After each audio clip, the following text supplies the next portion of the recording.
It's dusk, and bad weather is on its way.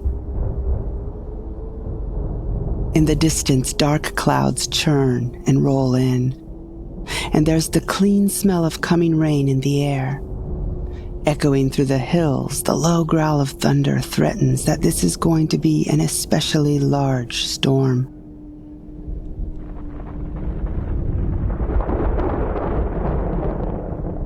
You wait and watch. A queasy, excited feeling turns in your stomach. Temperature dropping, wind picking up.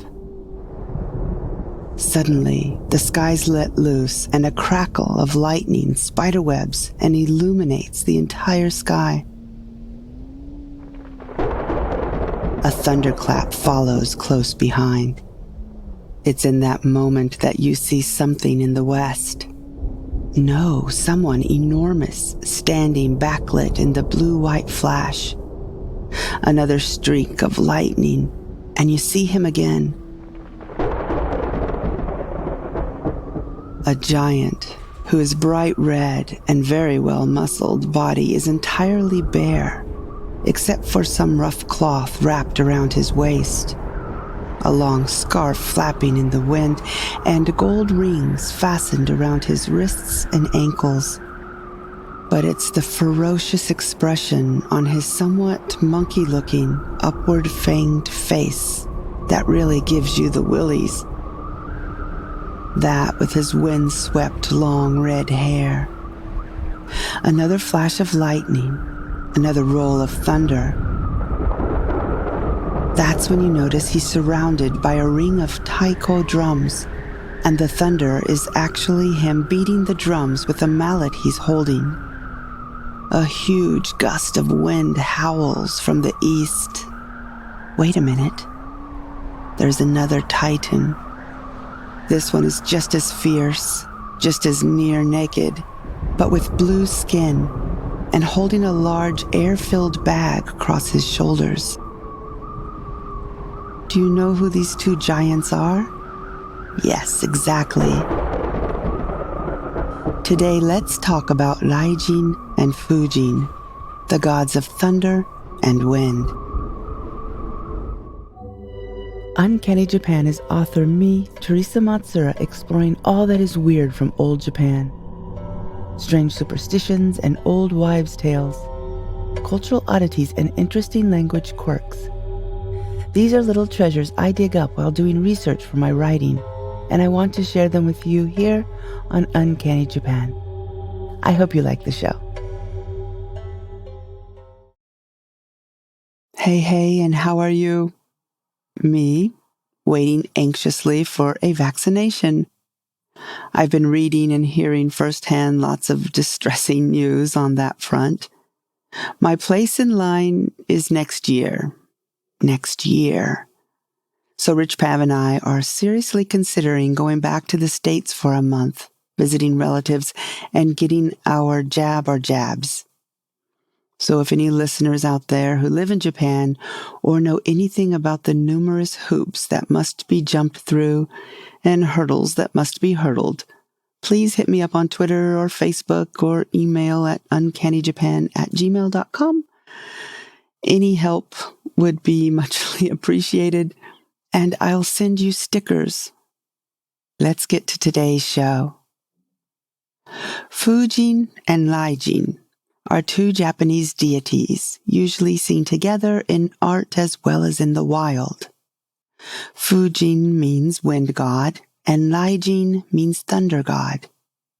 It's all very straightforward, but not really.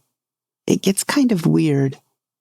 Fuujin and Raijin are usually depicted much like what I described in the beginning, rippling muscles, an arm and a leg raised, as if they're about to lunge, or maybe they're stomping on the clouds. Raijin has got a ring of drums behind him and holding what looks like a small barbell that he uses to beat them. His hair is all blown back away from his fanged, open, grimacing mouth. Fuujin, on the other hand, is wielding a pillowy, wind-filled tube thing across his shoulders. He's got pointy ears, just as angry, but what I think looks more like a bat-like face. So where did these two come from originally?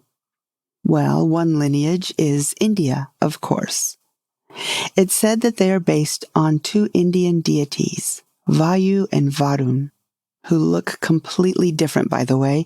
Vayu, the god of wind or breath, is usually blue-skinned, wearing more and more ornate clothing, and not nearly as macho as Fuujin. He rides a gazelle, and the only resemblance I can see to the Japanese god of wind is that he has gold rings around his wrists and ankles. I couldn't find much about Varun, but there is an Indian god, Indra, who is a storm and thunder god, carries a hammer-like instrument, and rides on a white elephant. Now, I'm not going to say anything about anything because I don't know exactly, but if you follow Raijin, Japan's god of thunder, back, you not only bump into Varun or Indra, but also Thor and Zeus. Fascinating. And of course, you can't get to Japan without crossing through China, where there's a legend about how they were originally demons who opposed the Buddha.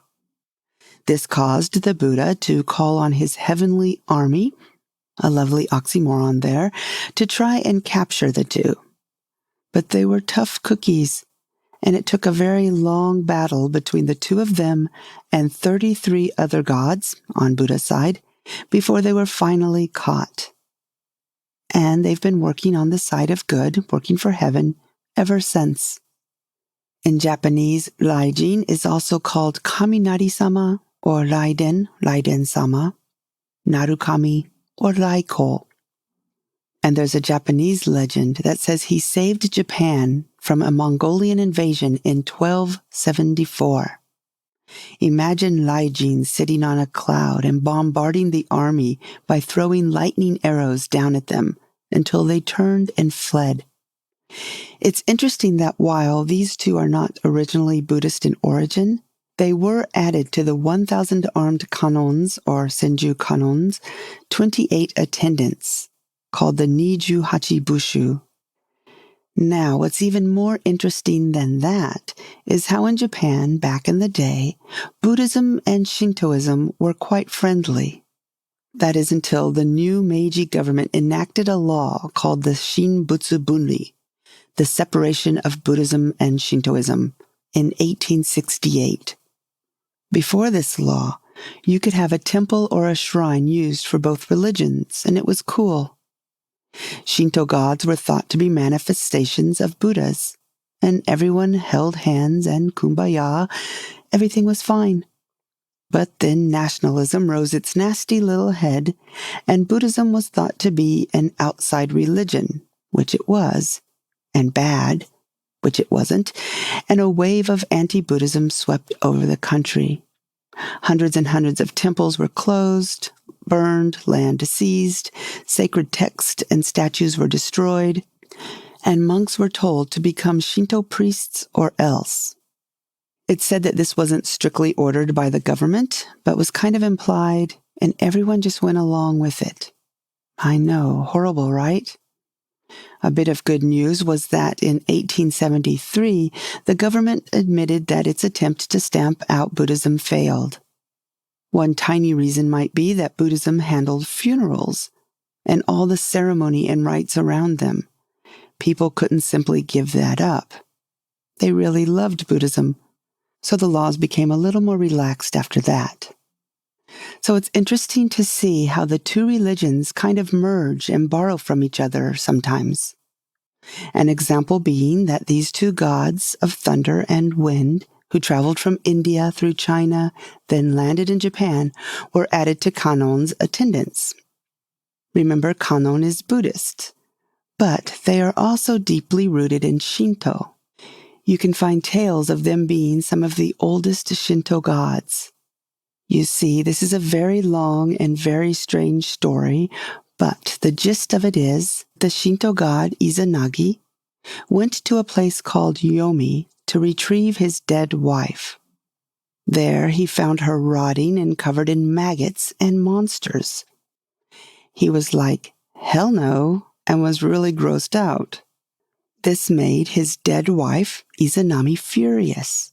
So she gets up, along with a few of the monsters that had been birthed from her decaying corpse, and chases after him. Izanagi manages to block the entrance of Yomi, but not before a couple of those demons escape. Who escaped? Why, Fuujin and Raijin, of course. So next time there's a thunderstorm, just imagine Raijin and Fuujin up there pounding on drums and squeezing a bag full of wind. Oh, and also, let me leave you with a superstition. In Japan, it's believed that if you hear thunder, you have to hide or put your hands over your belly button, or else Raijin will swoop in and steal it.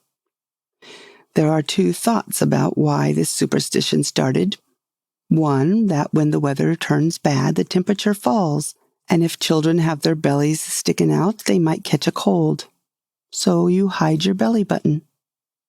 Two is that if you're outside and it's thundering and lightninging, if you curl up, thus hiding your belly button, it will make you small and less likely to get struck by lightning. So that's what I read. Thank you so much for listening. Stay safe and stay well. Stay away from Fuujin and Raijin, else they steal your belly button. And I will talk to you again in 2 weeks. Bye-bye. You've just reached the end of another episode of Uncanny Japan. Perhaps you'd like more. A monthly folktale translated and retold by me. The occasional binaurally mic'd soundscape like the ones you hear on this show. Or recipes, behind-the-curtain episodes, homemade postcards, and more. If you're interested in that or supporting the show in any way, please search for Uncanny Japan and Patreon. We've got a wonderful group over there. Thank you again for listening, supporting, reviewing, and telling your friends about the show. My name is Teresa Matsura, and I will talk to you again soon.